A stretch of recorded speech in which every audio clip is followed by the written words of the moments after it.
কনকনে ঠান্ডায় বিপর্যস্ত জয়পুরহাটের জনজীবন। বিস্তারিত জানবো সহকর্মী রেজাউল করিম রেজার থেকে। রেজা, ছিন্নমূল মানুষের জীবনে কি প্রভাব ফেলছে এই তীব্র শীত, আমাদের জানাবেন। আমি এখন দাঁড়িয়ে আছি জয়পুরহাটের কেন্দ্রীয় মসজিদ চত্বরে। এটা হচ্ছে জয়পুরহাট শহরের 0 পয়েন্ট। একটা বিষয় আমি জানিয়ে রাখি যে জয়পুরহাট কিন্তু কৃষি নির্ভর এলাকা এবং মধ্যবিত্ত নিম্নবিত্ত মানুষরাই কিন্তু এখানে বেশি। তো এখানে সকালে যেটি মানে আমাদের কৃষকরা যে তাদের শস্য তাদের জমির ক্ষেত থেকে কিন্তু তুলে নিয়ে গিয়ে এই স্থানীয় যে হাট বাজারে তারা সরবরাহ করে, সেটা কিন্তু এই শীতের কারণে মোটামুটি একটা বিঘ্ন ঘটছে। এবং পাশাপাশি যে আলুরও দেশের দ্বিতীয় বৃহত্তম আয়তনের দিক দিয়ে আলু উৎপাদনকারী জেলা জয়পুরহাট, এই জেলায় আলু কিন্তু লাগানোর পর এখন কিন্তু পরিচর্যার কাজ চলছে। কৃষকরা সকাল থেকে পরিচর্যার কাজ করছেন। তো কিন্তু এখানে কৃষকরা এই সকালে কিন্তু এই যে দেখছেন এখন কিন্তু 7টা 8টার 7:30টার মতো বেজে যাচ্ছে, কিন্তু এখনো কুয়াশা কিন্তু আপনি দেখতে পাচ্ছেন।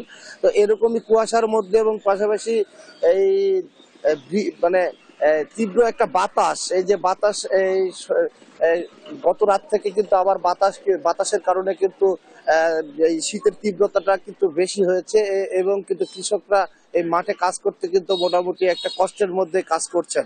তো সর্বোপরি বলা যায় যে এখানে শীত ওঠা নামা করছে, কোনো সময় বাড়ছে কোনো সময় কমছে, কুয়াশা কোনো সময় বাড়ছে কোনো সময় কমছে। তো এর মধ্যেই কিন্তু চলাচল হচ্ছে। আমি একজন এখানকার সাধারণ মানুষের সাথে কথা বলে জানতে চাই যে কি অবস্থা শীতের, জানাবেন।